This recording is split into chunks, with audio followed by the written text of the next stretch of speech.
అగ్రిగోల్డ్ బాధితులకు న్యాయం చేయాలని డిమాండ్ చేస్తూ చివరి హెచ్చరికగా విజయవాడలో కన్నీటి దీక్షలు చేపట్టారు. ప్రభుత్వం ₹1 కూడా ఖర్చు పెట్టకుండా అగ్రిగోల్డ్ ఆస్తులు అమ్మి బాధితులకు న్యాయం చేయవచ్చని సిపిఐ జాతీయ కార్యదర్శి నారాయణ అన్నారు.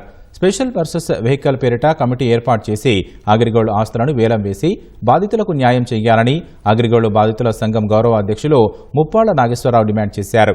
అగ్రిగోల్డ్ ఆస్తులు దొంగతనాల నుంచి రక్షణకై ఆర్డీఓలు, ఎస్పీలకు రక్షణ బాధ్యతలు అప్పగించాలని కోరారు. యొక్క నిర్లక్ష్యం, నిర్లిప్తత 32 లక్షల కుటుంబాలకి దూరం అయిపోయింది.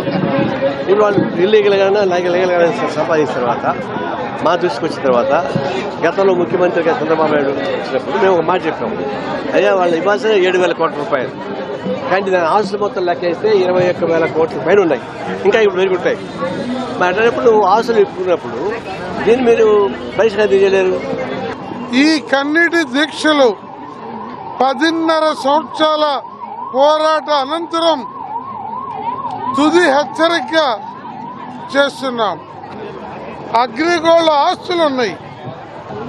ఆ ఆస్తుల్ని ఇళ్ల స్థలాలుగా, సేద్యపు భూములుగా, చిన్న చిన్న కమతాలుగా, బిట్లుగా విభజించండి.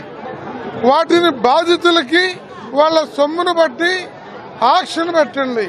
ఇది చేయడానికి స్పెషల్ పర్పస్ వెహికల్ ఒక ప్రత్యేక కమిటీని వేయమని అడుగుతున్నాం. ఒక ప్రత్యేక స్పెషల్ ఫాస్ట్ ట్రాక్ కోర్టు వేయమని అడుగుతున్నాం. ఆస్తులు దొంగతనం చేయబడుతున్నాయి. దాని రక్షణకి ఆర్టీఓలకి, డిఎస్పీలకి, ఆ కింది అధికారులకి వాటి రక్షణ బాధ్యత ఇవ్వమని అడుగుతున్నాం.